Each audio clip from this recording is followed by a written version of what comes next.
Generation জি বিজেপির নেতৃত্ব ধরেছি, বিজেপিকে সংসদ দখল করে ছাড়বো ইনশাআল্লাহ।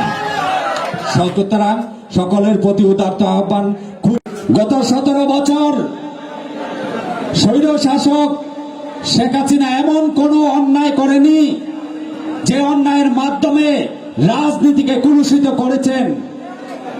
আপনারা দেখেছেন কিছুদিন আগে, 3 দিন আগে গুম কমিটির প্রধান একটা প্রতিবেদন দিয়েছেন মানুষকে কিভাবে গুম করা হতো, লাশকে বস্তায় বেঁধে নদীতে ফেলে দেওয়া হতো, ঢাকার লাশকে কাঞ্চন ব্রিজ থেকে সিমেন্টের বস্তায় বেঁধে অথবা কাশপুর ব্রিজ থেকে বেঁধে ফেলে দেওয়া হতো,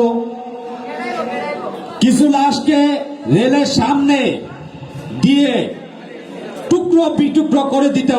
কিন্তু তারপরে বাংলাদেশ জাতীয় ছাত্র সমাজ পিছপা হয়নি।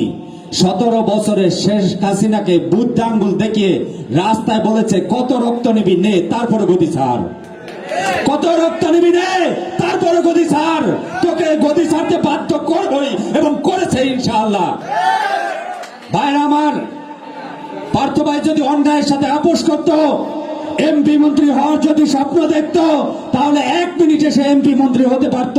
অন্যায়ের সাথে আপোষ করে নাই, এমপি মন্ত্রী হওয়ার স্বপ্ন দেখে নাই, শুধু বলেছে বাংলাদেশে যতদিন বাংলাদেশে থাকবে তরুণ সমাজের হাতে সুস্থ ধারার রাজনীতি প্রতিষ্ঠিত হবে, ততদিন আমি জনগণের কথা বলে যাব, আমার কোনো ক্ষমতার দরকার নেই। ভাই, আপনারা ছাত্র সমাজ, আপনার আমার মাঝে, পার্থ ভাইয়ের মাঝে বয়সে বেশি গ্যাপ পার্থক্য নাই। শেখ হাসিনার মতো 80 বছর বুড়ো হয় নাই যে ক্ষমতার লোভ তার মধ্যে কাজ করে। তার মধ্যে একটাই কাজ করে, দেশের সুস্থ ধারার রাজনীতি প্রতিষ্ঠা করতে হবে, ভালো মানুষকে রাজনীতিতে আনতে হবে ইনশাআল্লাহ। জেনারেশন জি বিজেপির নেতৃত্ব ধরেছি, বিজেপিকে সংসদ দখল করে ছাড়বো ইনশাআল্লাহ। সুতরাং সকলের প্রতি উদারত আহ্বান,